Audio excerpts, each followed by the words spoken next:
At the airport, heading down to the BMW GS Tasmania Safari for the next 5 days. Some people trailer their bikes all the way down to Tasmania, catching the ferry across. Some people ride all the way down, ride across on the ferry and ride to the first night's destination, which is in Devonport. For myself, I sent the bike down a couple of weeks ago, which I pick up in Launceston and then ride to Devonport. I landed here in Launceston, come to the bike depot, got my bike, didn't hardly notice it's all loaded up, hardly notice at all. My theory is there's way less than a human hanging in the back of the bike, so that should be fine to get from here to the hotel, which is about 10 minutes away.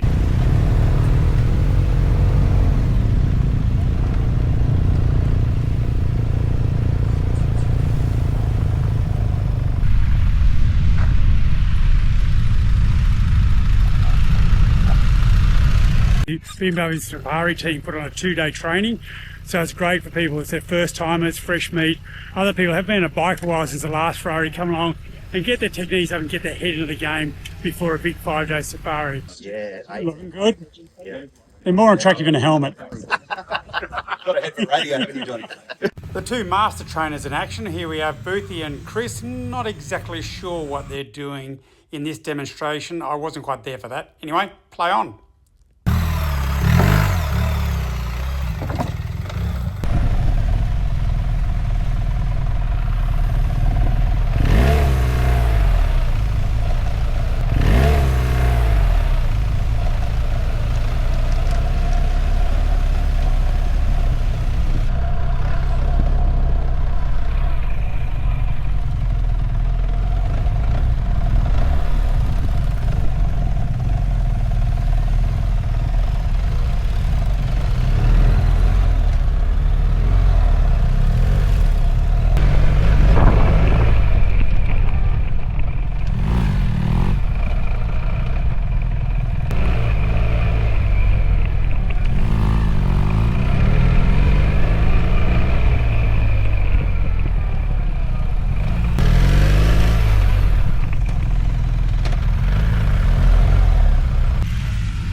Here's Simon.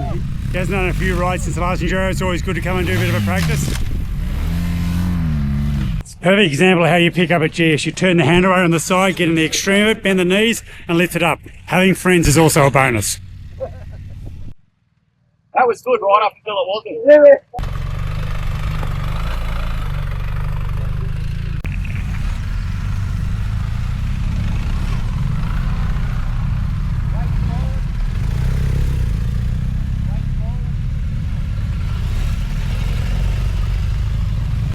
The engine's off, the power's on, the ABS is still engaged and just pedaling it down in a nice controlled fashion.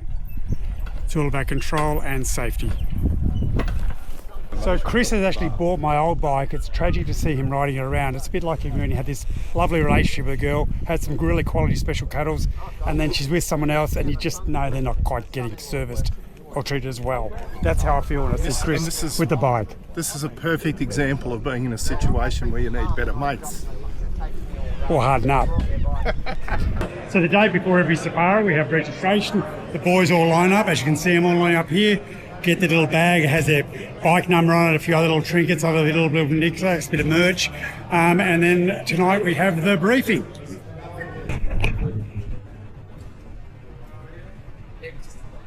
The challenge is we come out with our numbers and you've got to put them on the bike. You've got to find the BMW. I've seen a couple of guys clean other bikes before they realise it's not their bike, before we put the number on. Key is clean your own bike.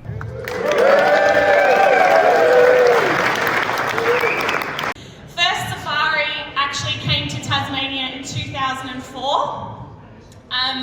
So quite a while ago was the first BMW safari that came to Tasmania.